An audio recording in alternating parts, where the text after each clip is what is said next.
Mas eu preciso te contar algo que ninguém fala. Esse mesmo Davi, o homem segundo o coração de Deus, o rei de Israel, o maior guerreiro da história do povo de Deus, não conseguiu vencer uma tentação. E por causa disso, ele destruiu uma família, matou um homem inocente e viu seu próprio filho morrer. Como isso é possível? Como o homem que matou um gigante não conseguiu matar seus próprios desejos? E mais importante, o que isso tem a ver com você hoje?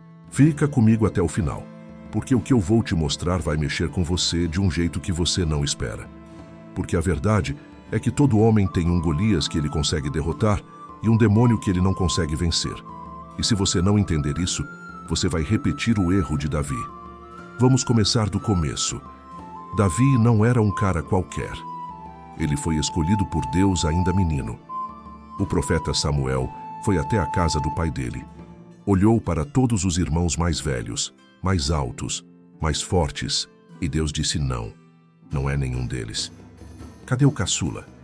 Cadê aquele que está cuidando das ovelhas? Traz ele aqui. E quando Davi chegou, Deus disse, é esse é o rei de Israel. Imagina a cena.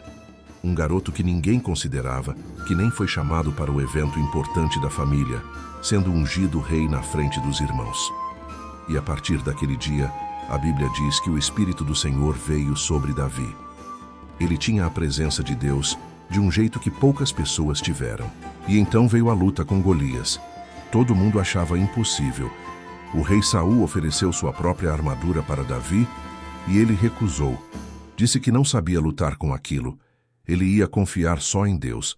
E foi lá, pegou 5 pedras lisas do ribeiro, colocou na bolsa de pastor, pegou a funda e foi para cima do gigante. Golias riu dele. Disse, sou eu algum cachorro para você vir a mim com paus?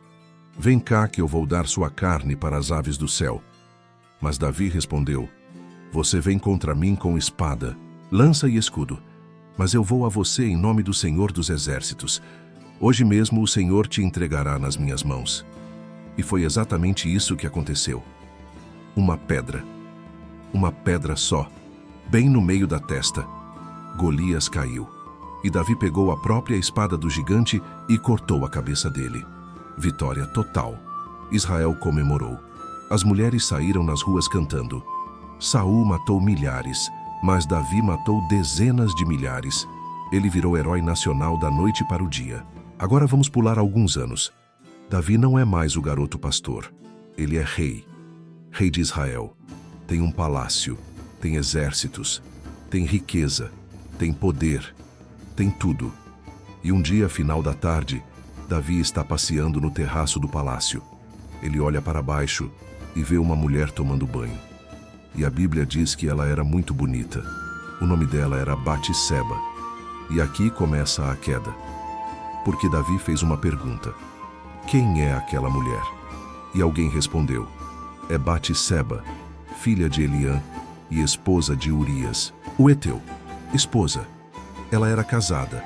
E casada com um dos melhores soldados de Davi. Um homem leal. Um homem que estava na guerra lutando pelo rei enquanto o rei estava em casa. Mas Davi não parou ali. Ele mandou buscá-la. Dormiu com ela. E ela engravidou. Agora presta atenção no que acontece.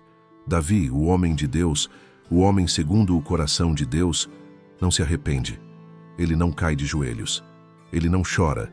Ele não vai atrás de Deus. Ele tenta encobrir. Ele manda chamar Urias da guerra.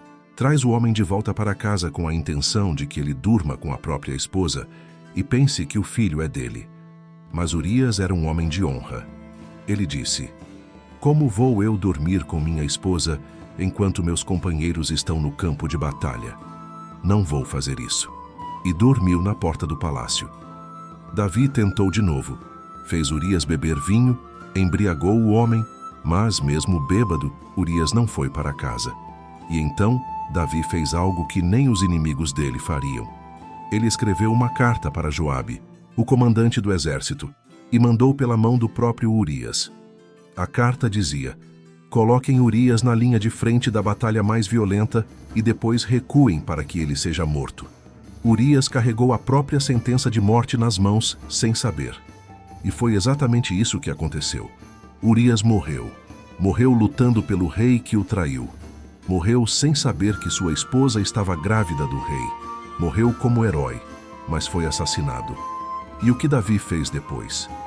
Esperou o tempo de luto de Batseba passar e casou com ela. Achou que estava tudo resolvido. Achou que ninguém ia descobrir. Achou que ele tinha controlado a situação. Mas a Bíblia diz uma frase que devia estar escrita em letras gigantes na parede de todo homem. Porém, isso que Davi fez desagradou ao Senhor. Deus viu tudo. E Deus mandou o profeta Natã até Davi. Natã contou uma história. Disse que havia 2 homens numa cidade, um rico com muitas ovelhas, outro pobre com só uma ovelhinha que ele criava como filha. E o homem rico, quando recebeu uma visita, em vez de matar uma das suas próprias ovelhas, pegou a ovelhinha do pobre e matou para servir ao visitante. Davi ficou furioso. Disse: "Esse homem merece morrer. Quem fez isso?" E Natã olhou nos olhos dele e disse: "Você é esse homem. Você tinha tudo. Deus te deu tudo. Mas você tomou a única esposa de Urias e ainda o matou. E por causa disso, a espada nunca se apartará da sua casa. E o filho que vai nascer vai morrer." E foi exatamente isso que aconteceu. O bebê nasceu doente. Davi jejuou. Davi orou. Davi passou 7 dias no chão suplicando a Deus pela vida do filho. Mas no 7º dia, o menino morreu. E a vida de Davi nunca mais foi a mesma. Seu filho Amnon estuprou a própria irmã Tamar. Absalão, outro filho, matou Amnon e depois tentou roubar o trono do pai. Davi teve que fugir do próprio filho. E no final, Absalão morreu numa guerra contra o pai. A família de Davi foi destruída. E tudo começou com um olhar. Um olhar que virou desejo. Um desejo que virou ação. Uma ação que precisou ser encoberta. E um encobrimento que precisou de um assassinato. Agora eu preciso te fazer uma pergunta. Como foi possível? Como o homem que teve coragem de enfrentar um gigante de 3 metros com uma funda não teve coragem de desviar o olhar de uma mulher tomando banho? Como o garoto que disse para Golias: "Você vem a mim com espada, mas eu vou em nome do Senhor", não conseguiu dizer para si mesmo: "Essa mulher não é minha"? Como o rei que Deus escolheu, que tinha tudo, que conhecia a presença de Deus, caiu de um jeito tão vergonhoso? E eu vou te dar a resposta. Porque gigantes externos são mais fáceis de vencer do que demônios internos. Golias estava na frente de Davi, visível, grande, ameaçador. Todo mundo via. Todo o exército de Israel estava com medo. Era óbvio que algo precisava ser feito. E quando você mata um gigante na frente de todo mundo, você vira herói. Mas o desejo? O desejo estava dentro de Davi. Ninguém sabia. Era só ele e aquele pensamento. E desejos internos não fazem barulho. Eles não ameaçam você na frente de um exército. Eles sussurram, eles seduzem, eles dizem: "Só um olhar. Só dessa vez. Ninguém vai saber. Você merece. Você trabalhou tanto. Você é rei. Você pode." E é aí que mora o perigo. Porque você consegue ser forte na igreja. Você consegue orar em público. Você consegue liderar a célula. Você consegue ser o homem de Deus que todo mundo vê. Mas quando você está sozinho, às 2 da manhã com o celular na mão, quem você é? Quando ninguém está olhando. Quando ninguém vai saber. Quando é só você e a tentação, o que você escolhe? Davi matou Golias, mas não matou seus demônios. E você? Você mata seus gigantes públicos, mas alimenta seus demônios privados? Você é forte na guerra espiritual, mas fraco na tentação sexual? Você jejua, ora, busca a Deus, mas não consegue largar o que está te destruindo aos poucos? Eu vou te mostrar o que aconteceu depois. Eu vou te mostrar como Davi saiu disso. Eu vou te mostrar o que ele escreveu no Salmo 51, quando finalmente se quebrantou.